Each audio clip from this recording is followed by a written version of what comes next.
Kanalıma ve mutfağıma hoş geldiniz arkadaşlar. Evet, bugün sizlerle birlikte çocuklarımın ve çocuklarınızın çok seveceği kek tarifi hazırlayacağız. Damla çikolatalı. Evet, fazla da kıymetli vaktinizi almak istemiyorum. Tarifime geçmek istiyorum.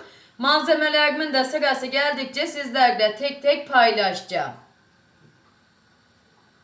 Kabımın içine oda sıcaklığında 2 tane yumurtamı ilave ediyorum. Üzerine 1 bardak da şeker ilave ediyorum.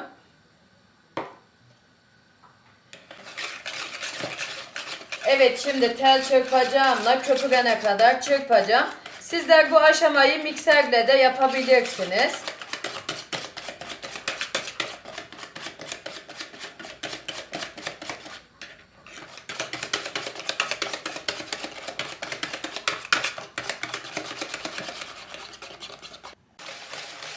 Evet, tamam, yeterli. 3-5 dakikadır çırpıyorum.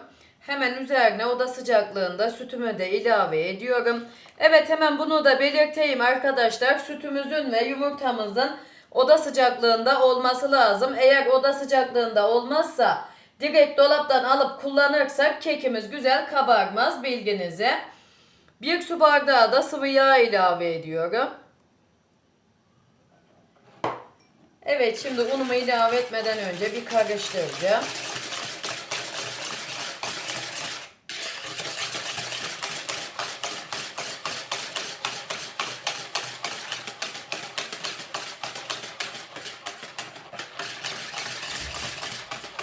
Evet, tamam, yeterli. 2 yemek kaşığı kakaom var burada. Hemen kakaomu ilave ediyorum. Üzerine 1 paket kabartma tozu, 1 paket de vanilya ilave ediyorum ve eleyerek ilave ediyorum. Çünkü neden eliyorum arkadaşlar? Havası kaybolunca kekimiz daha güzel kabarıyor. Sizler de kesinlikle eleyerek katın. Ununuzu, kakaonuzu ve kabartma tozunuzu, vanilyanızı. Evet, burada 3 bardak unum var. Hemen böyle kontrollü bir şekilde ilave edeceğim ve sonra çırpacağım. Sizler de ununuzu kontrollü bir şekilde ilave edin. Çünkü neden dersiniz? Yumurtamızın büyüklüğünden veya küçüklüğünden, unumuzun kalitesinden veya markasından da değişiklik gösterebiliyor un miktarımızda, bilginize. Evet, şimdi bir karıştırmak istiyorum. Sonra un kullanmam gerektiği yerde tekrardan un kullanacağım.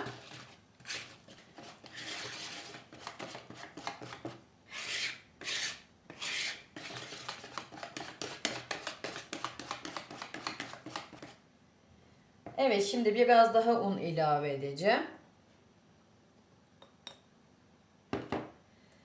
Evet, unum fazla oldu. Hepsini ilave etmeyeceğim. Evet, yeterli. Evet, şimdi pürüzsüz hale gelinceye kadar çırpacağım.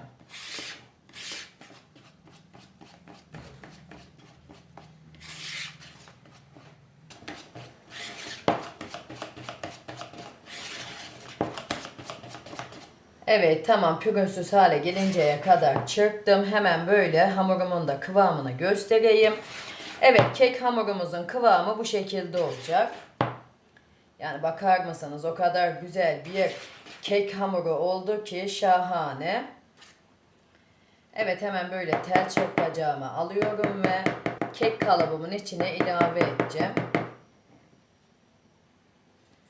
Evet, hemen böyle kek kalıbımı bu tarafa alıyorum. Evet, kek kalıbımın içine ben 1 yemek kaşığı oda sıcaklığında eritilmiş margarinimle iyice yağladım. Kesinlikle siz de kalıbınızın içinde boşluk kalmayacak şekilde yağlayın. Çünkü neden derseniz, güzel yağlamazsak kalıbımızın içine kekimizi kalıbımızdan çıkartırken tüm haliyle çıkmaz, parçalanır. Evet, şimdi hemen böyle dondurma kaşığımla ilave ediyorum.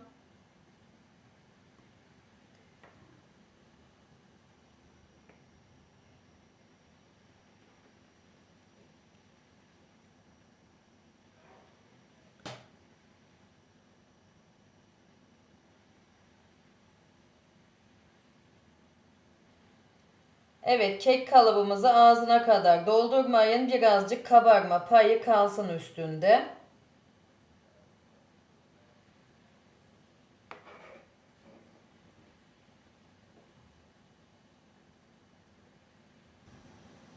Evet, gördüğünüz gibi kek hamurumu eşit bir şekilde ilave ettim. Şimdi hemen böyle damla çikolatamızı da ilave edelim. Ben biraz damla çikolatasını bol bol kullanacağım. Çünkü benim çocuklarım çok seviyor. Sizler dilerseniz kullanmaya da bilirsiniz. Kullanırsanız da damak zevkinize göre kullanın.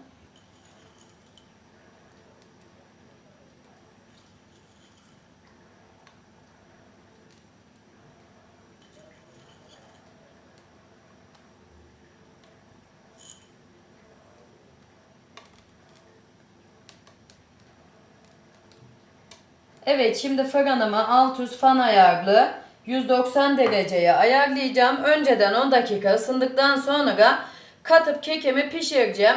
Fırınımızın kapağını ilk 15 dakika açmıyoruz arkadaşlar. Çünkü neden derseniz kekimizin kabarma aşamasında eğer fırınımızın kapağını açarsak kekimiz güzel kabarmaz, basık bir kek elde ederiz. Bunu da belirtmiş olayım.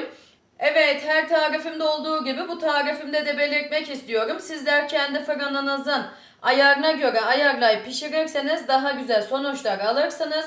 Çünkü neden derseniz fırınlarımızın markası aynı olmadığı için pişirmede de değişiklik gösterebilir bilginize. Evet, kekim pişti. Daha yeni fırınımdan çıkardım. Benim fırınımda 25 dakikada pişti. Bunu da hemen belirtmiş olayım. Yani bakar mısınız o kadar güzel bir kek tarifi oldu ki kabarmalara doyamayan şahane bir kek tarifi oldu. Kesinlikle kaçırmanızı tavsiye etmem arkadaşlar. Evet, şimdi kekimiz tamamen soğusun. Soğuduktan sonra servis tabağıma alıp iç dokusunu da sizlerle paylaşacağım.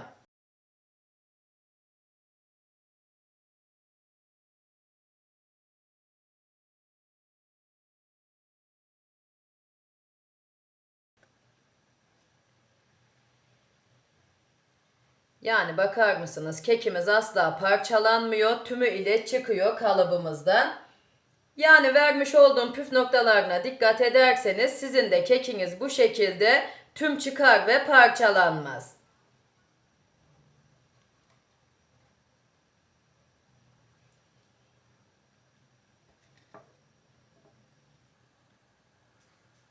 Evet, hemen böyle karton bardağımdaki kekimi de çıkarmak istiyorum.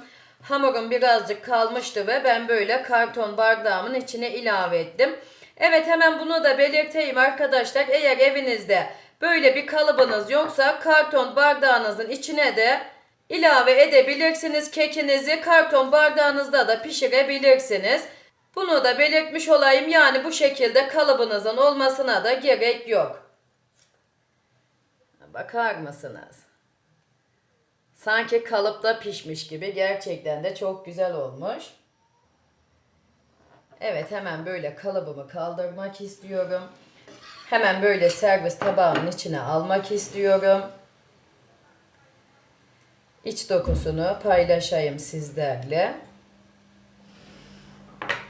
Yani bakar mısınız o kadar güzel bir kek tarifi oldu ki kesinlikle hayran kalacağınız ve her hafta yapmak isteyeceğiniz bir kek tarifi oldu.